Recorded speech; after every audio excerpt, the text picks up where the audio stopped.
أعوذ بالله من الشيطان الرجيم بسم الله الرحمن الرحيم আসসালামু আলাইকুম সমস্ত আমার মুসলমান ইমানদার মা ও বোনেরা ও আমার বুজুর্গ সম্মানীয় ভাইরা, আমার মুসলমান ভাইদেরকে উদ্দেশ্য করেই বলছি, ভাই, আল্লাহ সুবহানাহু ওয়া তাআলার অনেক বড় ইহসান আমাদের উপর, যে আল্লাহ সুবহানাহু ওয়া তাআলা আমাদেরকে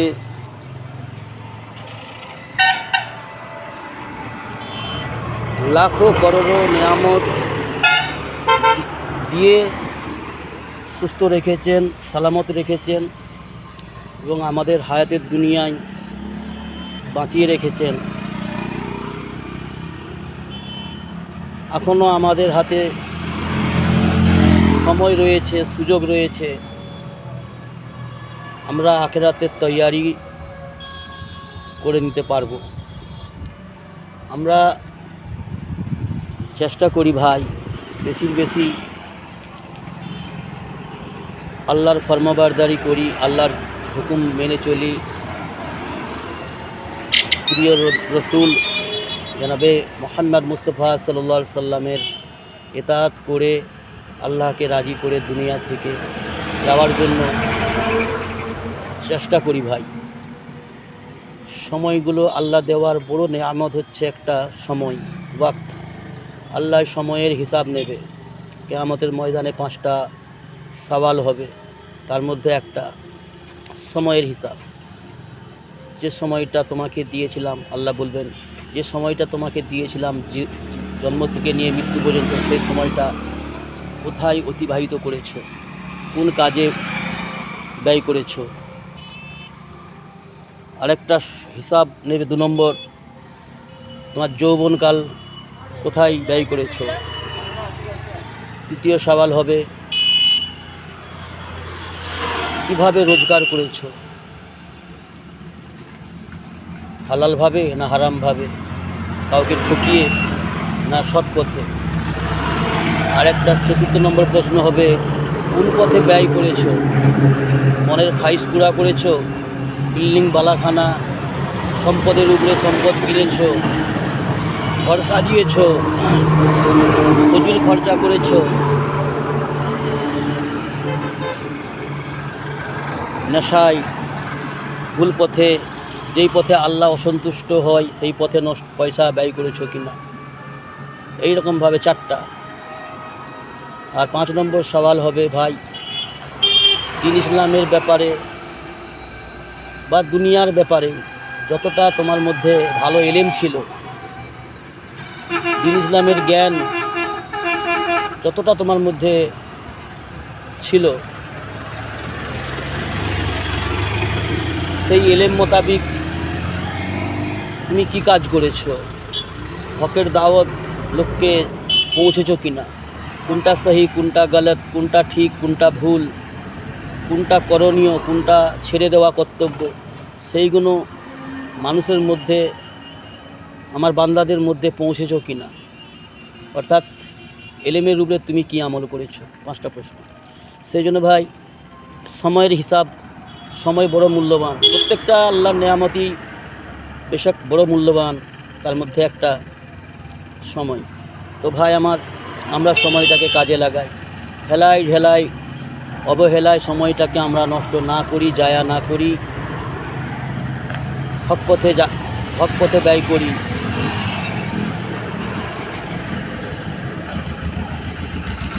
তো বন্ধুরা আমার, আমাদেরকে বড় নেয়ামত দিয়েছে আল্লাহ, ঈমান দিয়েছে। ঈমান আনার পরে, কালেমা শাহাদত পড়ে নেওয়ার পরে, যেটা আল্লাহর বড় হুকুম রয়েছে, কালেমা শাহাদত পড়লে তো ইসলামে দাখিল হয়ে যাওয়া। ইসলামে দাখিল হলাম, এবারে ইসলামে দাখিল হওয়ার পরেই আমাদের ঈমান মজবুত করতে হবে। অর্থাৎ আল্লাহর সঙ্গে আমাদের সম্পর্কটা গাঢ় করতে হবে, আল্লাহর উপর দৃঢ় বিশ্বাস রাখতে হবে, আল্লাহর উপর পরিপূর্ণ ভরসা ও বিশ্বাস রাখতে হবে, আল্লাহর ওয়াদার উপর, আর আল্লাহর ওইদের উপর, অর্থাৎ তাকওয়া আর তাওয়াক্কুল। তারপরেই আল্লাহ সালাতের হুকুম করেছে। এরকমভাবে আল্লাহ রাব্বুল আলামিন জাকাতের হুকুম করেছে। মালদারদের জন্য হজের হুকুম আছে। জি। রমজান মাসে রোজা রাখার হুকুম আছে। এইভাবে ইসলামের স্তম্ভ 5টা। জি ভাই। তো ভাই আমরা সালাত অনেকেই আদায় করি, হয়তো আলহামদুলিল্লাহ অনেককেই আল্লাহ তৌফিক দিয়েছে সালাত আদায় করার। এখন তো 100-র মধ্যে 95% আমাদের মুসলমান সমাজের মানুষ সালাত আদায় করা ছেড়ে দিয়েছে, নামাজ তো পড়েই না। আল্লাহ তাদের তৌফিক দান করুন নামাজ সালাত আদায় করা। তো বন্ধুরা আমার যারা সালাত আদায় করি, বিশেষ করে তারা এটা আমরা সকলে খেয়াল রাখি, আমাদের ইবাদত তো নাকিস, কমজোর, আমাদের এলেম দুর্বল, সমস্ত বিষয়টাই আমাদের মধ্যে দুর্বল। আল্লাহ রাব্বুল আলামিন কোরআনের পাকের মধ্যে বলেছেন,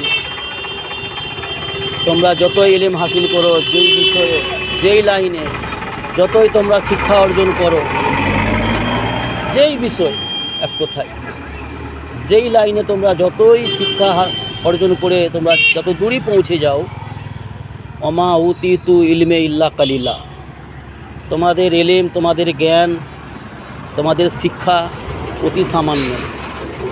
তো বন্ধুরা আমার, আর আমাদের আমলও দুর্বল। আমরা টুটাফুটা যতটা যা আমল করি, যে যেমন যতটা চেষ্টা করি করি, আল্লাহ তৌফিক দেয়। তো সেই আমলের মধ্যেও আমাদের অনেক দুর্বলতা, অনেক ত্রুটি রয়েছে, অনেক ভুলভ্রান্তি রয়েছে। তো বন্ধুরা আমার, আমরা আমলগুলোকে সংশোধন করার চেষ্টা করি। বিশেষভাবে আমল আল্লাহর কাছে কবুল হওয়ার জন্য অনেক বিষয়, অনেক বিশেষ শর্ত রয়েছে। তার মধ্যে যেটা বড় শর্ত, একটা বড় বিষয়, হালাল রোজগার করে হালাল ভক্ষণ করা, হালাল ভক্ষণ করা, হারাম পরিত্যাগ করা। এখন তো ভাই বিশেষভাবে আমাদের মুসলিম সমাজের কথাই আমি বলবো, অমুসলিম সমাজের কথা আমার বলাটা যদিও শোভনীয় হবে না। তো আমি যেহেতু মুসলমান সমাজের সঙ্গে মিলে চলি, বেশি মুসলমান সমাজের কথাই বলছি। এখন ভাই 97% মানুষ হারামের সঙ্গে যুক্ত রয়েছে আমার ধারণা। তো আল্লাহ সকলকে হেদায়েত নসিব করুন, হারাম থেকে বাঁচার তৌফিক দান করুন, আর হালাল ভক্ষণ করার তৌফিক দান করুন। তো বন্ধুরা আমার, হারামের অনেক ধাপ রয়েছে, সিঁড়ি রয়েছে, অনেক হারামের বিভিন্ন রকমের হারামের রয়েছে, পদ্ধতি রয়েছে, হারাম থেকে বাঁচতে হবে আমাদের। তো ভাই তার মধ্যে যে সমস্ত হারামের মধ্যে রয়েছে, যেটা 1 নম্বর মানুষকে ঠকিয়ে মিথ্যা বলে রোজগার করা, ওটা তো মারাত্মক বড় একটা হারামের রাস্তা।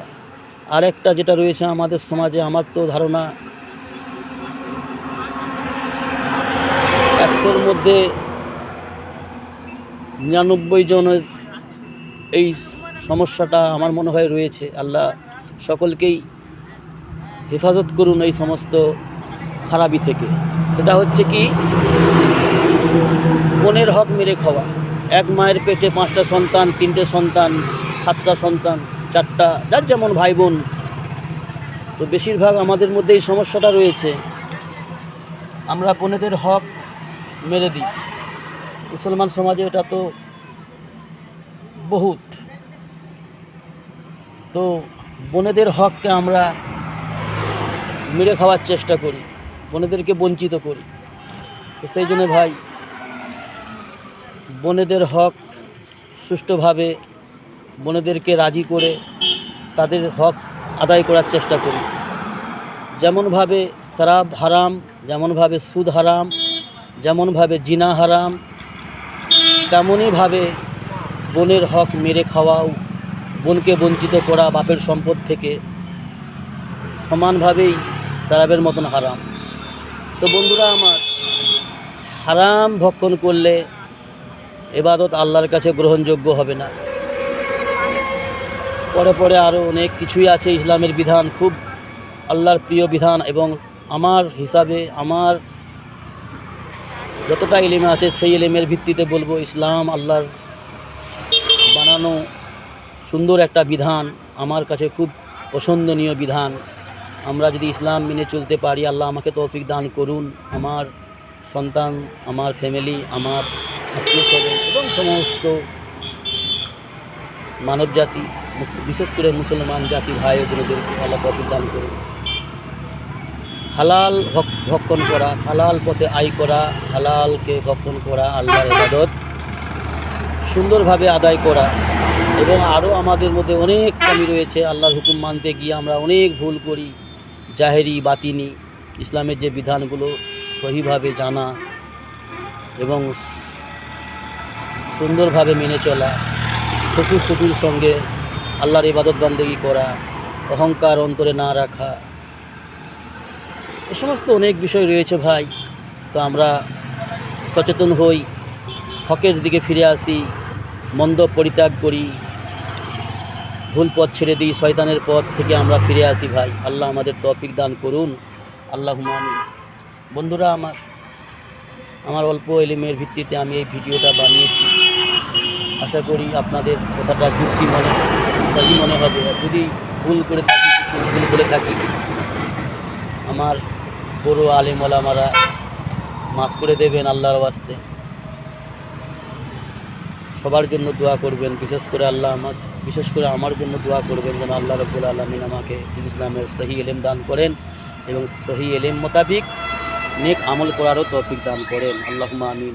ভাই, আমি একটা ছোটোখাটো ব্যবসায়ী মানুষ, সময় হয়ে ওঠে না। এই টাইমটা মেয়ে মানুষরা, পাড়ার আমার কাস্টমাররা, যেহেতু মেয়েদের জিনিসে আমি ব্যবসা করি, তো মেয়ে মানুষরা একটু ব্যস্ত থাকে, রান্না খাওয়া। তো এই সময়টায় ফ্রি থাকি, আমি মাঝে মধ্যে একটা করে ভিডিও বানাই, যাতে করে আমার মুসলমান ভাই ও বোনেদের কিছুটা সংশোধন হয় এবং আমার মধ্যেও যেন সংশোধন আসে। আল্লাহ তৌফিক দান করুন আল্লাহ সকলকেই, আমিন। রাখছি ভাই, ভালো থাকবেন। আসসালামু আলাইকুম। আবার কথা হবে নেক্সট ভিডিওতে ইনশাআল্লাহ।